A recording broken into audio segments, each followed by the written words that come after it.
Good evening and welcome to Keeping It Clear with Cody Bowen. It's been a little while. This show is basically a show where you guys, the viewers, can ask Cody questions. I have some questions in the bag too, and we'll have a guest after the first break. We'll have John Sutton, the school resource officer, join us. But as for right now, I'll introduce the star of the show. The star of the show. How you been? Sure thing. Good, man. What's good. new? We haven't Really done good. this in a little while. It has been a so couple months. We're behind a little on. We haven't touched. But tonight we'll get some good information out. Right? Let's hope so. Yeah. This is all brought to you by Safe Ride. Be one of 2,000. Help Loveland Safe Ride reach their goal of building a community of 2,000 monthly contributors. So they're looking for 2,000 people in the valley or anywhere actually to contribute at least $10 a month. Each commitment strengthens the foundation that keeps prevention active. We all know what Loveland Safe Ride does. If you haven't heard of it, you're living under a rock.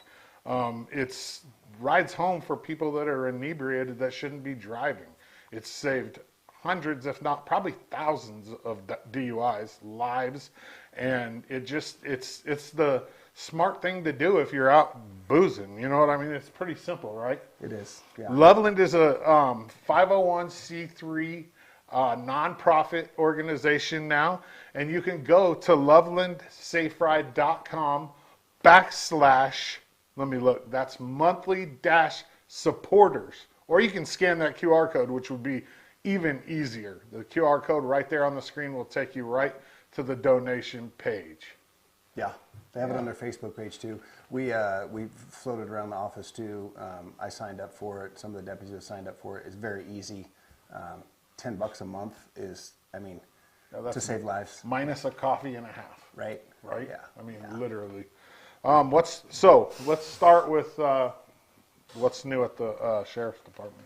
Not much. We are just we just submitted our budget for this next coming year. We have obviously been working on that. I feel comfortable, reporting that we are going to remain under budget again. So that's always good. Yeah, 5 years that I've been there, we've been under budget, which is nice. We've extended some line items, obviously, but the whole pot itself is generally under. This year, of course, we've had some vehicle maintenance expenses. We had a few motors, transmission. And in the new budget, we've requested a few new vehicles to replace the older ones that are a little wore out, and keep the guys in safe vehicles is a priority for me. 100%. Yeah. So when you're under budget, where does the leftovers go? Usually it's general fund stuff. So if there's it just goes all into yeah, one big yeah. fund. We don't really keep anything extra that we have. Some of the stuff rolls over, depending on which line item it is. But the majority of it, if it's not spent, it's right back into the general fund for next year. So is the budget that's done by the county stock off, right? There's a budget committee. And they elect committee. people to it each year. I haven't seen it be the same people every year. That's for the whole county, right? That's for the whole county. Okay. Yeah. So each department submits their budget to Shelley Burgess. Why did I say stock off? Shelley Burgess, our financial officer, our county administrator, and she presents that to the budget committee. She'll fill in the details. Each department head will come and give their presentation, and if you're asking for additional money, this is why. And then they decide whether we get it or whether we don't. And approve the budget and start over in July. And right now the projected is under. Correct. Yeah. And so here's my next question about that. If you project under, you can still go over, right? It's possible, yeah. But you haven't. Yeah. Overtime's been a big thing for us this year. We've had some pretty big cases that required a lot of overtime. So we exhausted that line. Vehicle maintenance was a little bit over with those vehicles. Fuel, surprisingly not. We're about even with fuel. We budgeted pretty well for that, but even with the cost increases, we've been able to manage. Shout out to the people that daily, on a day-to-day basis, keep an eye on that forward. Lieutenant Woodward, Lieutenant Nick Hilter, and Kathy Falk. The three administrators in my office. They watch that literally on a daily basis, as far as our expenditures and what's coming in and making sure that the revenues that we've, or grants or whatever that we've applied for are coming in, contracts are coming in. yeah, it's a lot of work, and they are very good at what they do, and they are great advisors to me when it comes to, Cody, stop spending money. Yeah. Or go ahead, spend it. Man, you're only, like, it's good to have good people because Yeah. it makes you comfortable. For sure. And I don't say comfortable in the sense of like overlooking things. I say comfortable in like, you can rely on them. Right, absolutely. And I'll be honest with you. I mean, coming into this job, I've never been a sheriff before. I've never managed a $5 million budget. Without surrounding myself with good people, I wouldn't be able to succeed at this. Yeah. And being able to just listen to what they have to say is crucial in any leadership role. Right. But I'll be the first one to tell you that the people that I surround myself with within our organization are the people that make it function and make it function very well. It's the same thing for a head coach in sports. Sure. You don't have to be the most knowledgeable baseball dude to be a Major League Baseball head coach. You surround yourself with dudes that do that. You just have to be able to manage people and be the people manager essentially. Yeah. Very similar. Yeah. Our office from the top to the bottom. Well, I guess the top would be me. So yeah, everybody in our office is outstanding. Right. From our newest deputies to patrol corrections to our front office staff that are the face of the office and meet people out there every day. They make my job much more pleasurable. Nice, for sure. This is a live interactive show where we take questions from you guys. So somebody needs to break the ice. But right now we're going to take a break and we're going to be back with the school resource officer up at LeGrand High School, John Sutton, right after this.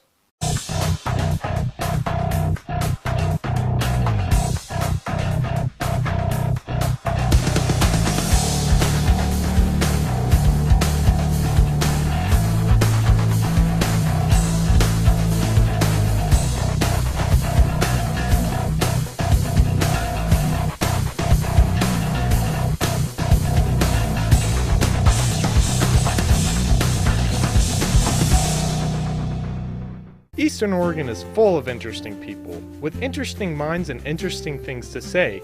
Here at EO Live, we're committed to connecting you to these intriguing people with EO Talks.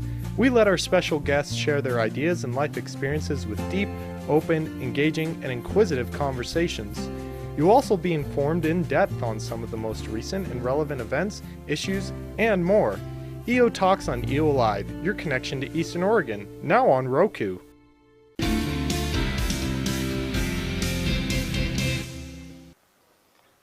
Welcome back to Keeping It Clear with Cody Bowen. We are joined now by the LeGrand High School School Resource Officer, John Sutton. John, how are you? Good. Thanks for having me in tonight. Good. Appreciate yeah. it. So one of the things that I always challenge Cody with is I always we'll schedule this show and then I'll be like, dude, we got to get a guest. And I'll find somebody. A couple of days before, you haven't said it, let's get a guest. But thankfully, he got you because me personally, I want to know what's going on up at the high school. I care about those kids. I mean, as you could tell, and I think it's a vital part of our community. Yeah. No, and he had to search the bottom of the barrel to find me. So I mean, he's partial to you. Very partial. Yeah, I mean, there's no doubt about it. It's his old job. You know? So let's start it off with this for you. Just give me an update. How are things going? How do you feel about it? Yeah, absolutely. It's going really good. It's something that I knew I would enjoy it coming into it. And now I'm almost one school year in at this point, and it's been a lot of fun. I've really enjoyed just the interactions, just being able to go around and even in ones that aren't in the most positive light, sometimes we have to deal with stuff, but the relationships that I'm able to build with a lot of those students, that student body, has been, I would say, almost unanimously positive. Like I said, even situations that aren't the greatest, most times I come out of that with a better relationship with whoever that is than going in. So that's the goal, right? Yeah, I mean, always. absolutely. Yep. Cody, you can chime in on that, the whole, if there's a negative, situation. Yeah. That's a good chance to build a relationship. That's what this whole role is about, is building relationship with the kids. creating those long-term relationships down the road that literally pays dividends to us down the road. Just to having that relationship, taking a bad situation and letting them know that, you know, that positive reinforcement or that consequence. The kids need positive consequence. They need consequences. They need structure. They thrive off of that. They want that.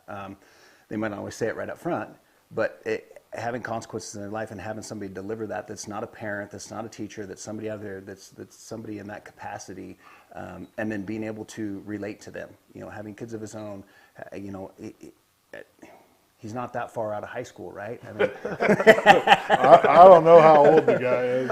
Coaching, he has that, you know, he has that other hat that he wears. He's in the community, you know, in jeans and a t-shirt. They'll see him out and about, and that's huge for these kids to recognize that he's a real person, not just a cop in there dropping the hammer down on them. 99% of the school resource officer job is having those positive interactions with the kids, with the staff as well. That, like I said, I mean, it carries on for lifetimes. Yeah. Well, as you know, when we were kids, there wasn't. We didn't have that. No, we didn't have one. And so cop interactions when we were kids weren't always super friendly. They had to catch us first. Yeah, that's true. But probably going to get some feedback on that. That's okay. If you guys have any questions for John, he's here to answer your guys' questions. John, what about so in this first year, what's been the biggest challenge for you? I think really, I told Cody the other day, my public speaking has gotten a lot better because that's something that you're kind of constantly doing. I had the opportunity to teach the BEST program, and it's our drug awareness program that we teach to all the 5th grade classes within the LeGrand School District. And so in total, it was 7 classes. There's 7 lessons for each class, and then a graduation that follows. And so just getting out in front of people and having to do that, it was you know, the beginning stages of it, the first group that I taught, it was a little bit of a challenge. But I found my footing pretty quickly, I feel like. And now I feel like it's something I've gotten a lot better at. So getting that opportunity has been really good. So with that, you're going out of the high school to 5th grade classes and teaching that? Yep. I like that, because then they'll know you. You know what I mean? You already have the chance to establish a relationship with the kids before they get into high school. Absolutely. That's and huge. Kind of something that Cody pointed to was, you know, having those interactions even away from being in uniform at work. You know, when you talk to and are around that many kids, right? Yeah. I mean, hundreds of kids. And then you see them out in the community. Is a fun thing that we got to do, something that I really enjoyed about the BEST program was setting goals. Something that I really enjoy. I think you're starting that thought process of trying to continually better yourself. And if you complete a goal, that's awesome. Now start a new one. Let's get a new one going. And so you're kind of putting that repetition into their lives. And so something that I did in the last two schools, it was Island City and Central. I started a goal at the beginning of the year so I could talk about it during BEST. And now I see the kids out just wherever I'm at, off duty or whatever, and they'll come up to me, hey, how's your goal going? Because we talk about, you know, successful ways to complete your goals. Yeah. And it's, hey, telling other people, so they challenge you to make sure that you're keeping up on your goals. That's probably one of the bigger takeaways for me out of that program is just, you know, making that connection with them and then having them be interactive towards that. Even every day when I show up to class, somebody would be like, hey, how's your goal going? Like, hey, thanks for asking. You know, it's going really good. This is where I'm at.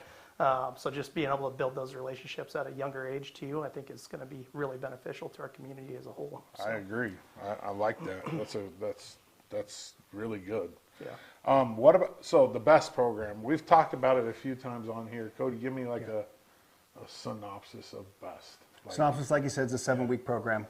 Yep. It's basically, I don't want to say it's mirrored after the former DARE program, but we took that concept and applied that to what fits Union County a little bit better. It's got some similar carryovers from the DARE program, but really it's just talking to kids about, you know, being able to talk to people, you know, identifying the negatives about drugs, how to tell your friends that, you know, you don't want to be a part of that. Having a circle of people that you can confide in around you, your team, and then they have a lesson plan. They have a workbook that they go through each time. There's a lesson plan. There's a program, and it carries on for those 7 weeks, and then obviously they graduate, have a little ceremony at the end. They get their shirt, they get their graduation certificate, and yeah, it's one more tool to get us in the door, to get us in front of the kids in a positive atmosphere. So when they were doing the, when I think it was when Safe Families, is that what it's called, Union County Safe? Community Coalition. Yes. Yes. When they were asking for the money from the city, at the city council meeting, I remember seeing a thing where they posted some numbers, some percentages of kids that are, either drinking and the numbers were like alarmingly high. Yeah. Alarmingly high. Yeah. Do you think that those numbers are really that high, or do you think it's just because, what kid is going to, you know what I mean? Like, sure. It's hard for me to believe that it's that high. Well, they don't poll every kid, right? Right. I do know that I was a kid once in a small community. We both were, right? Yeah. All three of us were. Okay, we're over that. You are faced with some temptations throughout those high school and middle school years. And when they send these surveys out, I think kids are a little bit more honest now than they maybe were before. They're definitely a lot more in touch with what's going on with these things. Oh, absolutely. So it's right in front of their face. I mean, kids can order vapes off their phones. 16 years old, they can order a vape off their phone, get it shipped to their buddy's house, get it shipped to whatever. And there's no checks and balances. We'd walk into the Red Barn, that guy'd be like, I don't think so, bud. Yeah. You're not buying your Copenhagen today. Yeah. So it's a lot more accessible for them with the recent passage of the legalization of marijuana. It's in a lot more homes, and not good or bad, but it's in a lot more homes than it ever was 20 years ago. So the accessibility, the availability, and more visible too. And more visible, yeah. It's become more socially acceptable. Right. And there's a lot of kids now that I see, in the college area, college ring, that prefer, marijuana over alcohol. So it's just more socially acceptable. So it's more available. So do I believe the numbers? I am the first one to tell you that data can be skewed. Right. It can be skewed to whoever is requesting the data to what they want it to see, or what they want it to be. But I do believe that drugs amongst our youth is a problem. And it will be, and there's no way we'll ever be able to eliminate that. However, that being said, I think Union County Safe Community Coalition, I think Friends of the Children, I think the best program is all taking a little bite at it one piece at a time. And I've said this before, we're not going to save every kid. Right. But if we can impact one or two of those kids to make them think before they make that choice when they're out jumping in that car or going to that party or something, just that 1 second of then it's worth it. Yeah. I mean, I agree 100%. I just saw those numbers and I was like, wow, like, is it really that high? I mean, it was more the young, like 12-year age where I was just like, because I remember me at 12 and I was nowhere near, you know what I mean? Like even I think I may have tried like a cigarette, like when I was 12, but not pot or, not alcohol. But I also, from the time I was like 8 on, there was none in my parents were clean, 100% clean. So I never saw it. I never saw, I did as a young kid, but I think that does have a little bit to do with it. Like what the parents are bringing into the house. Well, and also too, I mean, you can have the best parents in the world, and we see this on a daily basis, and the kids just make poor decisions. Of course. Yeah. I mean, I bonged my first 40 Old E when I was in 8th grade. That was back then, with a bunch of college kids. Right. That's public knowledge. So I'm okay to share that. But yeah, I mean, 8th grade, it's like nobody ever surveyed me. Nobody asked me how much 8th graders were drinking. Well, I wouldn't have told you anyways, but it was happening. Either. Like I agree with the honesty part too, like 100%. What about Deputy Sutton? What do you see at the high school? What's the most? I mean, I would imagine that it's probably nicotine, but kind of give me an idea what you're seeing, if anything. Yeah, I mean, I think Cody brought it up already. Phones are probably the biggest issue. Deputy Capers brought it up during our last time being in here, and he was dead on. I mean, phones are there's so much issue that goes on with those and people communicating, and whether it's usually not positive in a lot of cases. And then, we do see a lot of vapes, a lot of nicotine, mostly vapes. I mean, as far as the nicotine products go. I'm trying to think if I've even seen like the traditional tobacco this year. Not that I can think of. Well, okay. Here's a second part of that question. What's the process if somebody has a vape at school? Is that you, or is that admin taking care of that? That's mostly school because of where the laws are right now. It's going to come with some sort of school sanction, and usually it's a program that they have to complete, like a vaping program, if that's what it is, prior to or as they're re-entering back in. So it's not like an automatic, like you're getting a ticket for being a minor in possession. Right. Of most of the time nicotine, I would imagine. Yeah. And then drugs and alcohol, you're getting your school sanctions, whatever comes of that, hearing stuff like that, but then also you're getting citation. Drugs or alcohol. Yep. Okay, so there is that part of it where if it's drugs or alcohol, you're getting MIP or whatever you call it. Is it the same for marijuana? Yeah. MIP, same thing? Yeah. Huh, that's interesting. What about, so at the school, you have, different cliques of kids, right? You know, I don't need to name them. People know. How have you dealt, how have you learned how to be able to deal with all different kinds of people? I think just having that human interaction with them. I think that's really where it doesn't, and if I kind of learned this at the beginning of the year, and I kind of knew it prior to coming into this position, but if you can relate to somebody, there's a good chance you can speak to them, and even if they don't necessarily want to listen to what you're saying, they hold you in high regard, they have some respect for you, and they're at least willing to listen.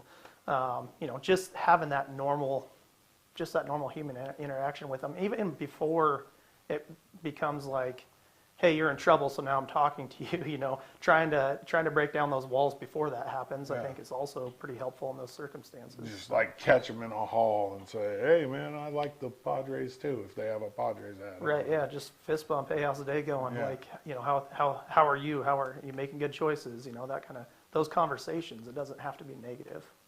So outside of the drugs and alcohol and tobacco realm, what's the other biggest problem that you see? Like I said, I think phones, people. No, not phone. I mean, like outside of anything like possession wise. Like, you ever have kids come up to you and say, "Hey, man, I need your help. I'm having troubles with whatever." You know what I mean? Like, what's the most common? I think even going back to that human interaction, right? Some people don't always. There's some clashing that goes on in any, like, not any human interaction, but when you have, like you kind of said, different cliques of people, right? Right. They don't see everything the same way, so you might have those conflicts that happen on a day-to-day basis, and so that happens fairly commonly, where we're trying to kind of mitigate those issues and making sure everybody's able to show up to school, be safe while they're there. They're not, getting into fights, not having those kinds of issues. Finding a way, even if they can't get along, it's like, well, don't get along away from each other, right? Like, so that there's not some sort of issue that pops up from that. So, I would say that's a fairly common thing. So. Like, give me a rough estimate on this, and you can chime in too. Like, how often are kids fighting at school?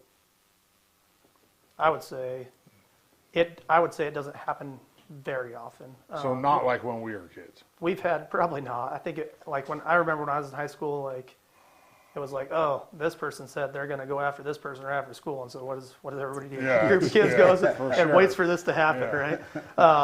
So I would say not. I mean, we've had a couple incidents throughout the year, but nothing too major. I try to stay on top of those types of things. That's good. Making sure, especially during the lunch hour, after school, before school, I'm just circling blocks and checking areas out, making sure everybody's staying safe. They're not engaging in that kind of behavior. Presence is a huge thing in our line of work, and if you're seen, it's a higher likelihood that something's not going to become an issue. Oh yeah, it's kind of like traffic. If I see if anybody that speeds sees a police car on Adams or wherever, they're slowing, and then it kind of gets hey, Bowen sits on that corner sometimes. I'm gonna slow down. I don't speed myself, but I'm just saying overall. I honestly don't speed. I try to drive the speed limit because I'm not in a hurry. I will tell you that I really don't speed.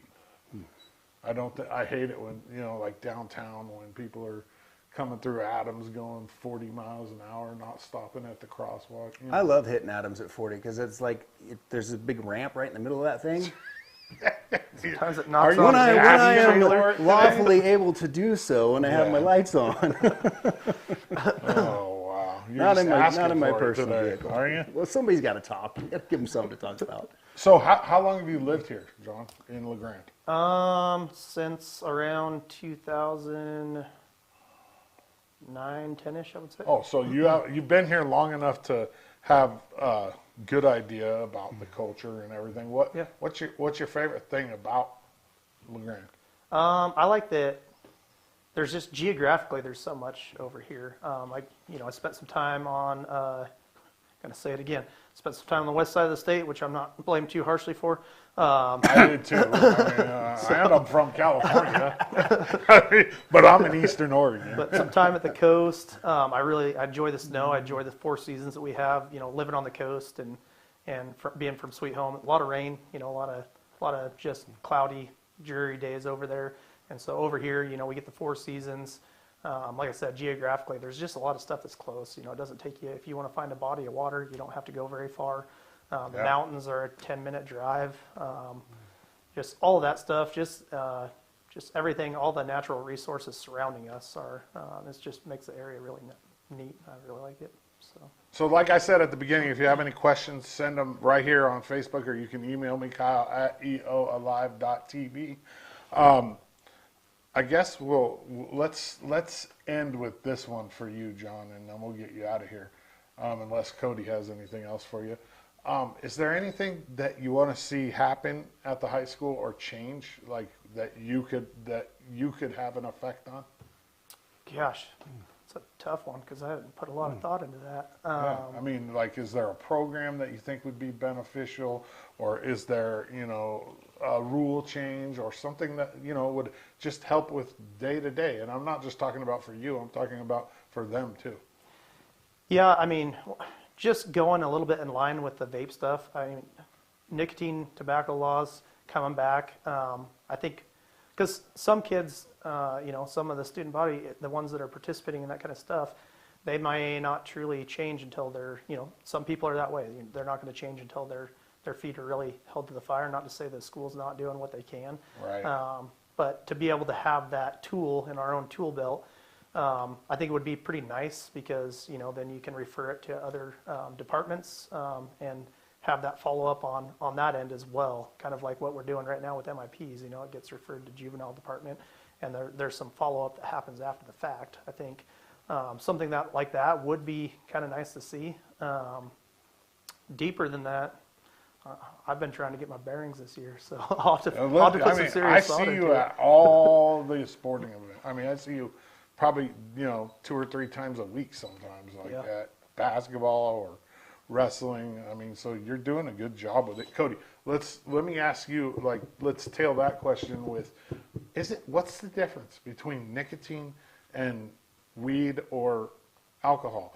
It's this. When it comes to addiction, nothing. No, exactly. But and when it comes to possession, there's 3 years difference. That's it. But so why is it different when it comes to the police intervention at the school? Well, it's different because of the age and Oregon laws. Right. So kids do make some bad choices, and they end up committing adult crimes, if you will. Right. If that kid's under 11 years old, juvenile's not going to touch them. We don't even refer them to them. When it comes to consequences wise, when I was an SRO, when we would bust somebody, if you will, for having cigarettes or having a vape or something, it would go to the judge, and the judge would say, "Get this out of here. I don't have time for this." So then it just kind of reverted back to then the juveniles don't send us those because we're going to do that. So then we rely on the school. So the school is doing everything they can with them introducing. This was just a couple years ago. the consequences that they instill. They used to just send them home for a couple of days to come back and hope that they behave themselves. But now they have the re-entry, if you will, of the classes that you have to take and recognize the consequences of you vaping for years over your life. So it's more of an educational piece, really, honestly. And then no matter the consequences, you're still leaving that choice up to the individual. So give them as many tools as you can, educate them on the thing, and then hopefully they make the right choice in the future. But I mean, it makes sense. But Yeah, at yeah. the same time, I would think. I mean, looking at it as an outsider, I mean, I don't look at I don't look at nicotine any different than alcohol, except for 3 years. sure. You know what I mean? Well, and to buy it, it's the same. Well, and I mean, there are some physical differences. I mean, your brain's not fully of developed course. until you're 21, 25 or something. 25, yeah. Mine's still not developed all the time. But there are some physical attributes that come with that. And girls grow up a little bit faster. They develop a little bit faster mentally, Definitely. physically. Definitely. So the age limit is based off of I would say health reasons more than consequential reasons. Right. But I don't know. That's one that I'll Above my always- pay grade. Yeah, it just dumbfounds me. All right, so let's get Deputy Sutton out of here, unless you got something to add. Yeah, just one last thing. Yeah. I think a good opportunity for like some positive reinforcement. We had prom this last weekend. Oh yeah, that's right. No issues that I know of from the weekend, and so hey, shout out to all the high school That's- kids that attended prom, did all the festivities that come along with that, and no issues that I know of. So I think that's a huge thing, and they deserve some recognition. Absolutely, that's absolutely awesome. I mean, anytime you can make it through an event like that with a bunch of kids, it's, I mean, because prom is the time when people do stupid things a lot. That's absolutely awesome. All right, we're going to take a quick break. When we come back, Cody and I are going to wrap this thing up. If you have questions, put them in the comments or email me, Kyle at EO Live TV. This is all brought to you by Loveland Safe Ride. Once again, thanks to them. Be 1 in 2000. We'll be right back.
Welcome back to Keeping It Clear with Bowen. I just called Bowen him works. I mean, that's what I call it. Bowen? Yeah. Cody Bowen. I'm Dodsey, and this is a live interactive show where you can submit questions, and I'll ask Cody. And then when there's not questions, I just kind of pick his brain about what's going on with Union County Sheriff's Office. Let's talk new deputies. Have you got who we got? Yeah, we've got two. We've got one that just completed the final steps of FTEP, the field training portion.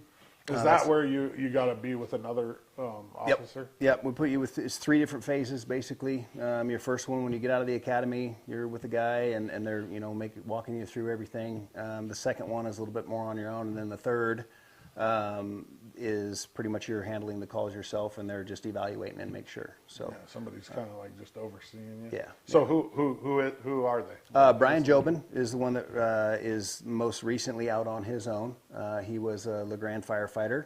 I was proud to steal him from them. Sorry, guys, but he's been an outstanding addition to our team.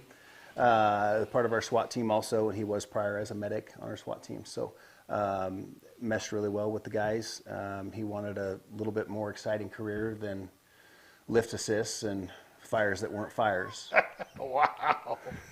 Just No offense to my brothers that drag the hose. Wow. I love you guys, but That's an internal like thing. That it's though. a joke. But, I mean, firefighters and cops. I mean, we have each other's It's back like 100%. Navy and Army, or Marine Corps and Army, Yeah. it's Yeah. like, hey, you do just as vital a job as we do. We Yes. know it, but you're an anchor clinker. You know, you know Right? what I mean? Like, Yes. yeah.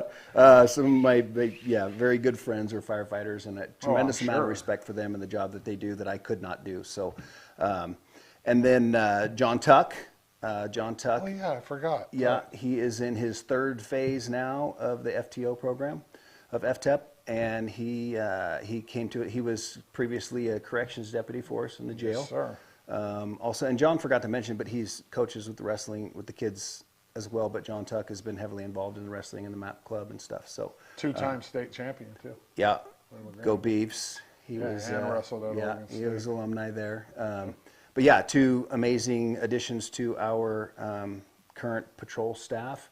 We did just conduct rounds of internal interviews. We hired someone from. We opened the position for an internal, so an existing county employee. Corrections or I guess just corrections is about it. We had another deputy. Weston Hillestad, who is our animal enforcement gentleman, who does an outstanding job at that. Anyways, we had 4 people apply. We're down to 2 final candidates. We're going to do some interviews next week and pick one of them for another patrol position. So then once they get hired on, they'll go to the academy and then they'll come back. And So did Hillstat go somewhere else, or he's still here? No, he's still here. No, he's one of the people that applied for the full-time patrol position. Gotcha. So, Okay, so he's the person that does animal control and traffic, or is that a different person? No, the traffic city, traffic, downtown, parking and all. Oh yeah. That's No, that's their city ordinance officer. So yeah, the that's different. animal control deputy does animal control and serves like paperwork, Civil documents. Civil, Yeah. right. Yeah. And then he said that he has to sometimes too. Yeah, all of the deputies at one point or another have to serve civil. It's just one of those. It's just one of those never-ending. The paperwork comes from the court on a daily basis. We have Right. time frame limits that we have to get them. So served. if you're in uniform, you might have to. Yeah, there's times on the board that it says, we need civil serve, so everybody at least grab a packet on your shift and try and make it. And it works out well because sometimes, our civil deputy goes home during the daytime or, early evenings, and then sometimes the only way to find people is at night, when they're not at their daily jobs and Right. they're spending their time at home. But anyways, so we'll do that. So then we'll have another patrol position filled here soon. We have Deputy Sergeant Travis Shod, who retired from patrol, and he is doing our work crew detail now. So we do have a newer work crew vehicle that we got from another sheriff's office. Oh, nice. That we've upfitted, upgraded, and put some decals on and stuff. It's a lot better than our van had 250,000 miles on it, and Wow. You didn't know if it was going to make it or not. So we had a new vehicle. I believe that was we purchased that from Tillamook County at a great price. The sheriff's office worked very well together. Speaking of that, Deschutes County donated an armored vehicle to us. Just donated it. So Donated there it. you go. Yep, 100% donated it. We had to pay transportation costs to get it up here because it's not something that we could cruise down the freeway from would've been Bend to kinda here. fun. I mean, It would have drawn some attention. Yeah. But just not the most comfortable rig to be riding in for 5-6 hours. But It can't possibly yeah, be. yeah. So their county loaded it up on a lowboy and brought it up to us and charged us. I think it was like $1,500 for the day to bring it up and drop it off, and it's priceless. So that's literally what it's cost us is the $1,500 transportation fee, and we have it's got a brand new engine in it, it's got a brand new transmission in it. They put years and years of work into it, several tens of thousands of dollars of upgrades into it. We're going to actually have that out for the Ag Timber Parade. So if you guys are watching that, you can see that new vehicle with some of our SWAT guys at the Ag Timber Parade. So that thing doesn't, like the SWAT vehicle doesn't get used that often, right? No. Training every month, and they don't use it every month for training, but usually right now we are because we're trying to familiarize ourselves with it so everybody's comfortable with it. And then, it gets called out on SWAT calls as an armored vehicle to transport the deputies of the SWAT team up to the situation or whatnot, or to... And as a blockade, I'm sure. As a like, blockade, cover. yeah, cover. Is it bulletproof? Yeah. 90% Well, of it. I know nothing's really Yeah, bulletproof. yeah, it is but bulletproof. It does have a couple of bullet turrets in the top. resistant would probably be a better. It's 4-wheel drive, and it has a brand new, I think, 25,000 pound winch on it that they had put on there. So it's very fitting for our area. Yeah, I like that. And it was just donated. And by it was another donated. sheriff's office. Yeah. The sheriff's office donated that to us. I've said before, but relationships are key. Yeah, I met the 100%. new sheriff down there, Ty Rupert, at our December sheriff's conference down in Bend, and previously some of our SWAT guys were at a training talking to some of the Bend guys, and they said, yeah, we got a vehicle that they got a new MRAP and they got another new vehicle, and this one just kind of sits there. So they're like, hey, we'll take that. And then that led into talking to me, and I made contact with the sheriff and their fleet guy, and just established a relationship, and this is what we need. And that bigger department's literally helping out the smaller department, and making it, that vehicle will serve us for many, many years down the road. If only the whole world worked like that, right? Right. Like, wouldn't it be such an easier place? Like, what about that? On the last show, we talked about the possibility of there being that tax. Do you remember? We were talking about a levy for the drug task force. Yeah. Where are we at with that? Yeah, well, as everybody is just as irritated with taxes as I am, Right. I'm not interested in introducing any new taxes or even asking people to pay more taxes right now. Yeah. So consequently, Union County does not have a drug task force. We have deputies that do a lot of preventative work and go out and try and find the stuff, and they've been doing a good job of that. We were just in talks with LeGrand and OSP. Chief Hayes is very supportive and wants to help out in the task force. So if there's a possibility that they get a detective trained up, they want to contribute. Of course, funding is a huge issue for them in the city right now. OSP is willing to help out with their detectives and have those, if we have a case or something we need to work. So if there is a significant drug case that we get, that we fall upon or, we find out about, we have the resources to go after that, if you will. But as far as preventative out there, doing the buys, doing the wires, that type of stuff is on hold until funding. Yeah, so that's the important stuff too. I mean, not that the other stuff's not important, but getting to the source is probably the most important. It is. It's really the only way to shut down that. I mean, you have to disrupt the program that they have going on. You have to get in there and you have to disrupt their daily trips, weekly trips from Portland to LeGrand that are bringing drugs to our community. If we have a drug task force, we can inhibit their ability to bring those drugs to Union County. Somebody's still going to bring them. Somebody's still going to bring them, but we're going to disrupt that for a while. We're going to get the word out there. People are going to be scared of the consequences, and it will slow that down significantly, which in turn reduces our addiction problem and then reduces our overdoses.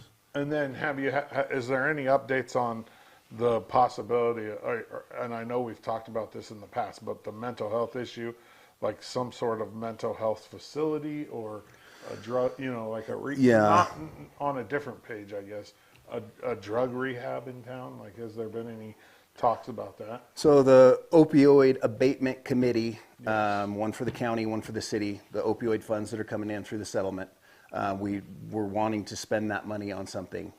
What we did is, the county, I say we spent some money on a kind of a needs assessment, if you will, and see what we can do here, what grants are available, what best fits Union County, and then how do the Oregon laws apply to us staffing that, the hours that we have to stay open or closed, the people that we can take, the people that we can't take.